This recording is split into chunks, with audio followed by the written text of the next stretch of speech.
कठिन ते कठिन भूमि पर विचरे, कर कोर संग बंसी लकुटी ने बहरे। ब्रज की रज अरुत धन गहक पग पकड़े, बरसावे नभते सुमन नाथ जित निकरे। हे करो कृपा नटवर पीतांबर धारी, करो अब अभिनय क्षमा हमारी। इस प्रकार से 40 मंत्रों में ब्रह्मा जी ने क्षमा याचना की तो भगवान ने क्षमा कर दिया। आज भगवान जब ग्वाल बाल बछड़ों को लेकर के आए तो सुखदेव जी महाराज कहते हैं, राजन आज ग्वाल बालों ने आकर के यशोदा मैया से कहा, 1 वर्ष बाद मैया तेरे लाला ने आज अघासुर का वध कर दिया। भगवान मुस्कुराए, 1 वर्ष पहले वध किया और आज जो है ये लोग बता रहे हैं। मैया ने बहुत सी गायों का दान किया, स्नान कराया, नजर उतारी। अब भगवान धीरे धीरे और बड़े हो रहे हैं। तो एक दिन कन्हैया जिद करने लगे, मैया हम तो अब गैया चराने के लिए जाएंगे। तो कार्तिक शुक्ल पक्ष की अष्टमी के दिन यशोदा मैया ने कन्हैया से गैयों का पूजन कराया और उसी दिन से भगवान का नाम गोपाल पड़ गया। बोलिए गोपाल भगवान की जय। भगवान कृष्ण जी जो है बलराम के साथ जब गैया चराने गए तो आज भगवान ने अपनी बंसी को बजाया।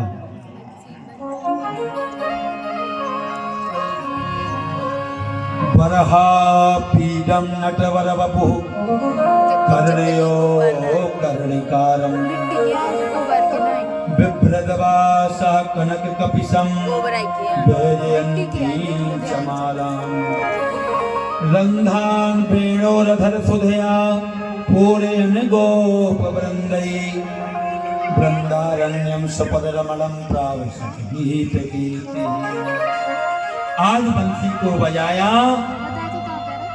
गोपांगनाएं जो एक घर में भोजन बना रही हैं तो भगवान की मुरली को सुनकर के जो चूल्हे में लगने वाली लकड़ी है वह सूखी है, लेकिन जो बंसी को सुनती है ना तो उसमें से पानी गिरने लगता है।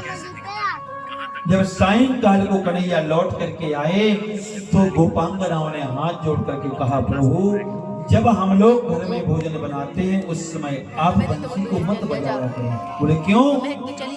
अरे भोजन बनाते समय यदि बंसी को सुनोगी तो खट्टा भोजन भी मीठा हो जाएगा। बोले प्रभु आपकी बंसी को सुनकर के जो सूखी लकड़ी है उसमें पानी बहने लगता है। हम लोग आग जलाते हैं तो आग जलती नहीं है, भोजन बनकर के तैयार नहीं होता तो सासू माँ हम लोगों को डांटती हैं, इसलिए आप उस समय बंसी मत बजाया करो। भगवान ने गोपांगनाओं का प्रेम देख करके उनको आश्वस्त किया कि शरद पूर्णिमा की रात्रि में हम आप लोगों के साथ रहस्य विहार करेंगे। सुखदेव जी कहते हैं, राजन हेमंते प्रथमे मासी नंदा ब्रज कुमारी कहा, चीरुर हविष्य भुंजाना कात्याय अर्चन व्रतम। जितनी ब्रज की गोपांगनाएं हैं भगवान ने विचार किया कार्तिक मास लगते ही ये लोग जो है यमुना में स्नान करने का प्रयास करेंगी, क्योंकि अभी तक तो ये गोकुल में स्नान करती थी क्योंकि गोकुल में भी यमुना है, लेकिन अब ये वृंदावन में बस गए हैं तो आज से ये लोग यहाँ स्नान करेंगी। तो यमुना में एक काली दह है, उस काली दह में बहुत बड़ा विशेला एक नाग रहता है जिसके 108 फन है, उसका नाम है कालिया नाग। उस कुंड का ऐसा प्रताप है कि जो भी काली दह पर जाकर के जल का स्पर्श कर लेता उसकी मृत्यु हो जाती, पानी पी लेता उसकी मृत्यु हो जाती। भगवान ने मन में विचार किया, अनन्य ममतां विष्णु ममतः प्रेम संगता, भाव साई ददप सद्रात्मा बुराई प्रेमा निगद्यते। मैं इस ब्रज भूमि में जन्म लेकर के क्यों आया? कष्टों के भक्तों के कष्ट को दूर करने के लिए। इसलिए भगवान ने विचार किया कि आज जो यमुना में कालिया नाग है हम इसको निकालेंगे बाहर जाकर के।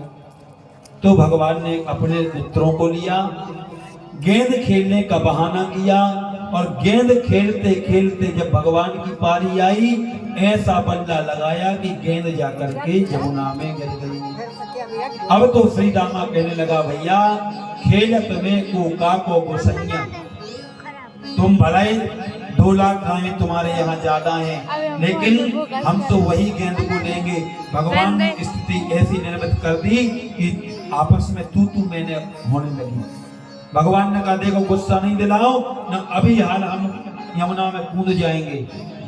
श्री रामा बोला, बहुत से देखे कूदने वाले, यदि नंद के लाला हो तो कूद करके दिखाओ। जैसे ही कहा भगवान ने छलांग लगा दी। सुखदेव जी कहते हैं, राजन भगवान जब कालिया दह में कूदे तो जल के में जब हिलोरें उठने लगी, नाग पत्नियों ने कन्हैया को देखा। सैनिकों ने जाकर के बताया, महाराज ऐसा अद्भुत बालक है कि आपके जल में किलोल कर रहा है, लेकिन उसके ऊपर आपके विष का कोई असर नहीं हो रहा। कालिया नाग ने विचार किया, एक आध बालक खेल रहा तो कोई बात नहीं है, लेकिन इसी प्रकार यदि छूट दे देंगे तो सब कोई यहाँ आकर के स्नान करने लगेगा। आज कालिया नाग आया, भगवान को पकड़ लिया। सुखदेव जी कहते हैं, राजन जैसे ही मैया को पता चला कि कन्हैया यमुना में के किनारे खेल रहा है,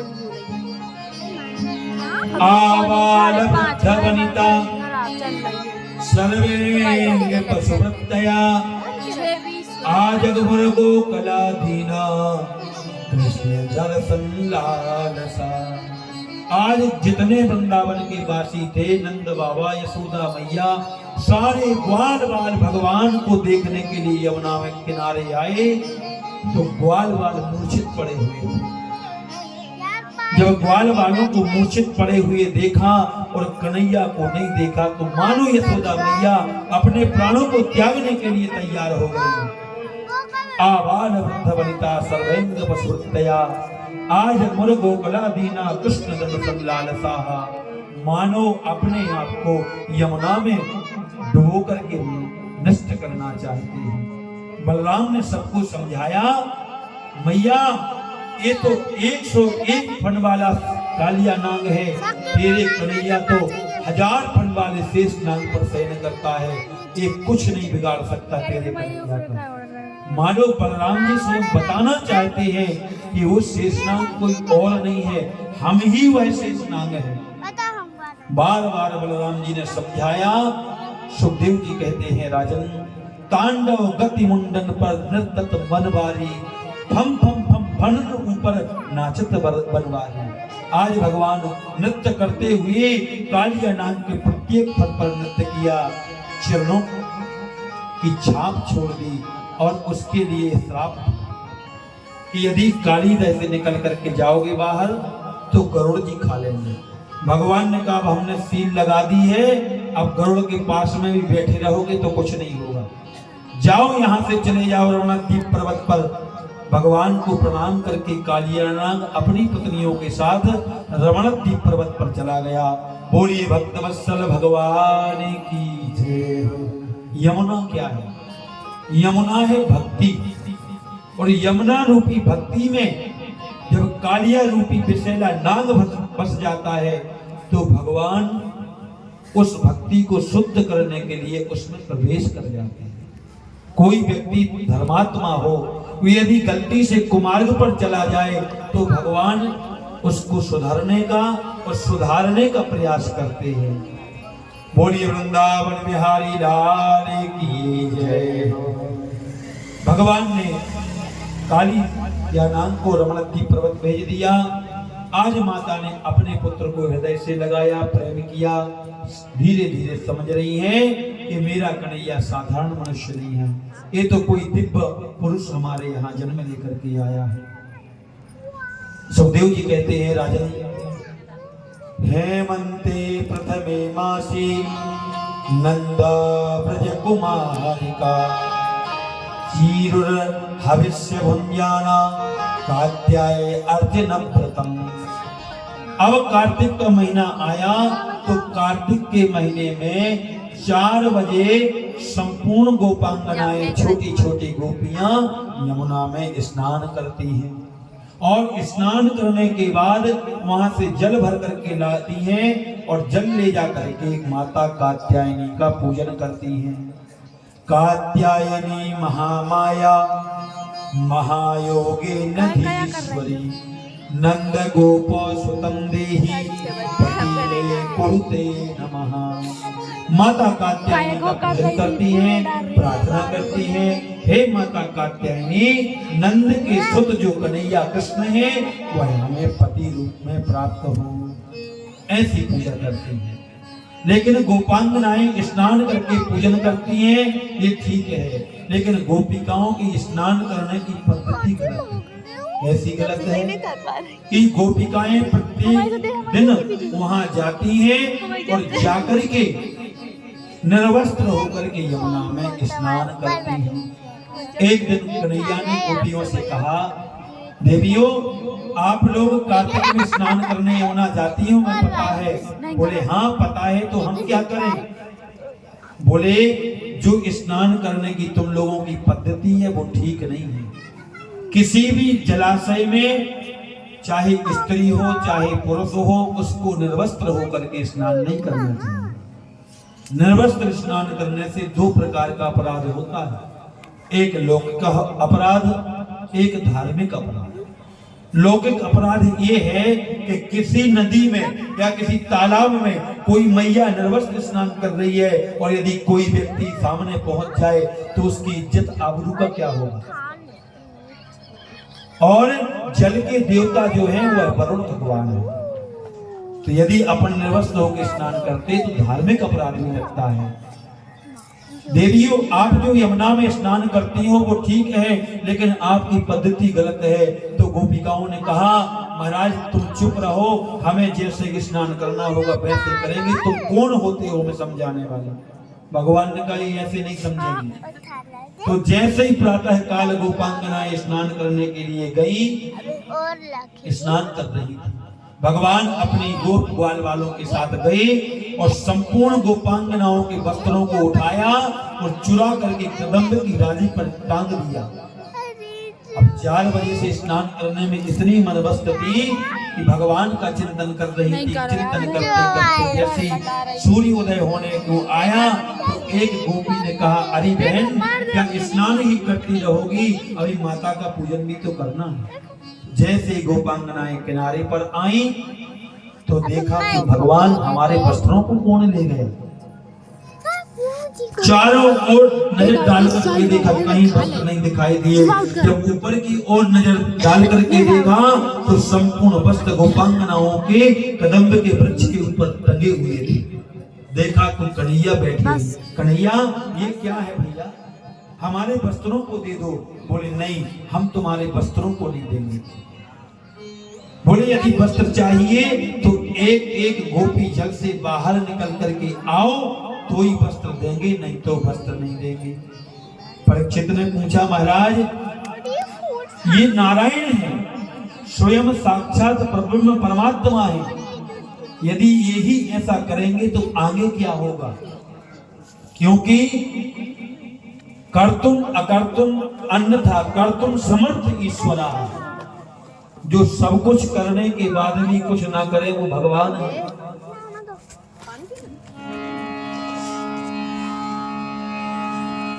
समर्थ को नहीं दोष गुसाई और रवि पावक सुर सर की नाई। भगवान कौन है ध्यान देना।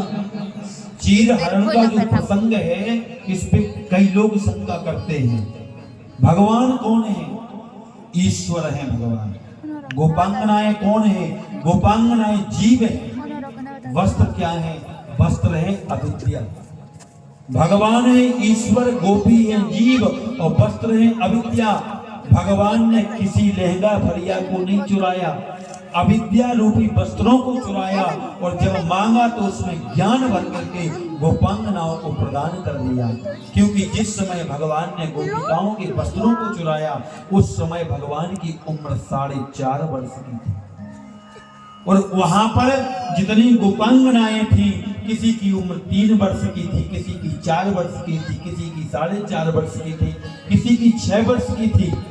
तो 1 वर्ष से लेकर के 6-7 वर्ष के बच्चों के मन में तो ये भी भाव नहीं होता कि स्त्री और पुरुष में अंतर क्या होता है। वो तो निष्काम होते हैं। समर्थ को नहीं दोष गोसाई, भगवान ने जिस समय वस्त्रों को चुराया वो मांगा तो दे दिया। यमुना है भक्ति, गोपियां है जीव, वस्त्र है अविद्या। ज्ञान भर करके भगवान ने दे दिया, सबको आशीर्वाद दिया कि हम अवश्य तुम लोगों के साथ रहते। बोलिए वृंदावन बिहारी लाल की जय। इस प्रकार से भगवान ने गोपिकाओं के ऊपर कृपा करी। सुखदेव जी कहते हैं राजन, प्रातः काल मैया यशोदा अपने मुंह पर पट्टी बांध करके सुंदर सुंदर पकवान बना रही थी। कन्हैया आए, आकर के मैया से बोले, मैया बड़ी जोर की भूख लगी, कुछ खाने को है? बोले बेटा दूर दूर भीतर मत आइयो। बोले क्यों? बोले जय जय को पूजन के ताई भोग बन रहे हो है। कन्हैया ने सोचा ये हमसे बड़ा जय जय कौन आ गया। अनन्याश्चिन्तयन्तो मां योजना परिपासते तेषां नित्याभियुक्तानां योगक्षेमं वहाम्यहम्। कन्हैया ने मन में विचार किया कि इतने सीधे साधे सरल भक्त हैं हमारे वृंदावन के कि इनकी भक्ति से सहज मुझे पृथ्वी पर अवतार लेना पड़ा और ये अभी भी किसी और का पूजन करते हैं। तो मैया से पूछा कन्हैया ने, मैया ये बताओ ये जय जय कौन है? हमसे बड़ो जय जय है का कोई? एक पकौड़ी दे दो।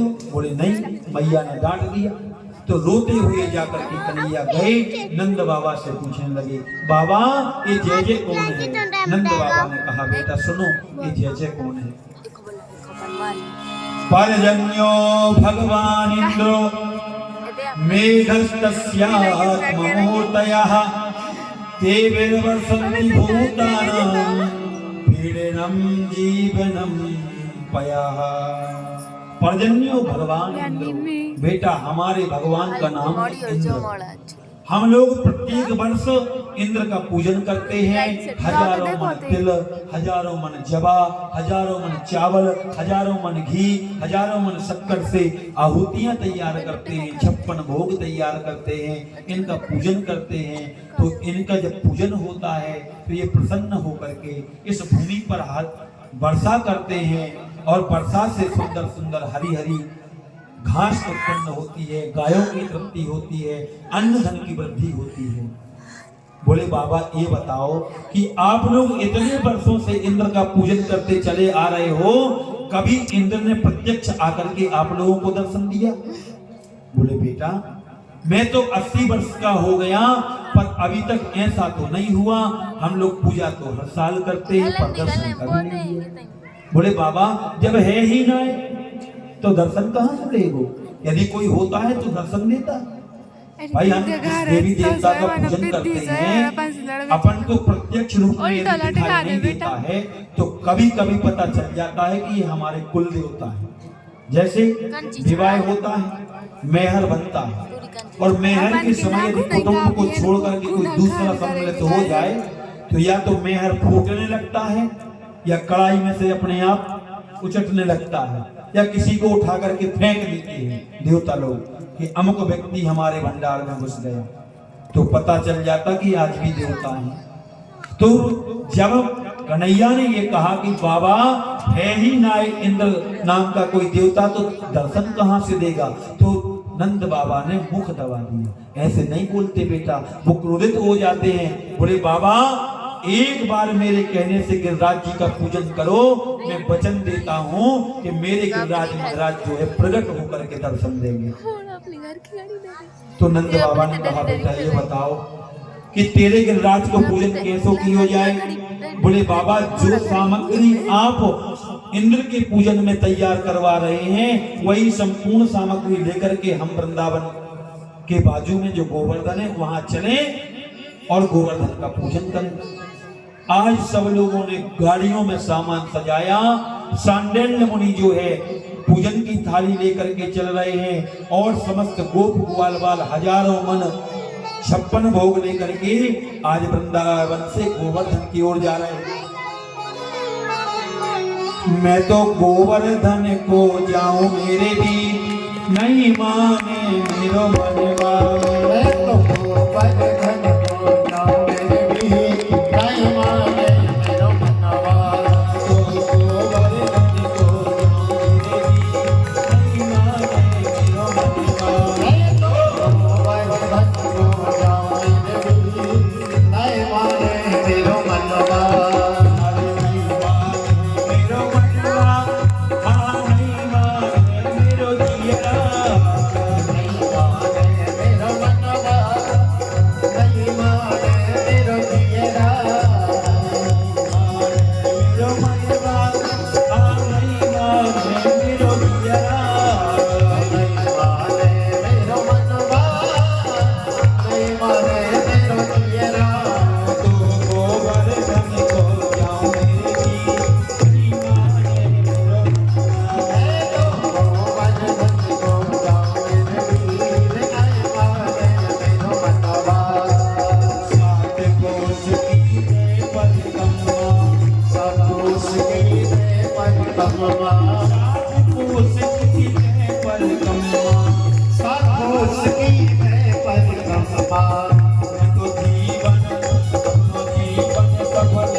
सामान बनाया था सब लेकर के चल दिए। जैसे ही गिरिराज जी के सामने पहुंचे तो सब लोग देख करके भयभीत हो गए। अब छोटे मोटे देवता समझ रहे थे ये तो 21 कोस लंबे हैं, 7 कोस लंबे 21 किलोमीटर के हैं गिरिराज जी। बोले कन्हैया अब क्या करें। बोले सबसे पहले गिरिराज जी की परिक्रमा करो। तो सबने परिक्रमा कर लगाई। 7-8 घंटे परिक्रमा में लग गए, क्योंकि 21 किलोमीटर आप कितनी तेज गति से चलो तब भी समय लग जाएगा। परिक्रमा पूरी हुई। बोले भैया अब क्या करें। बोले सबसे पहले कन्हैया ने कहा गिरिराज जी को स्नान कराओ।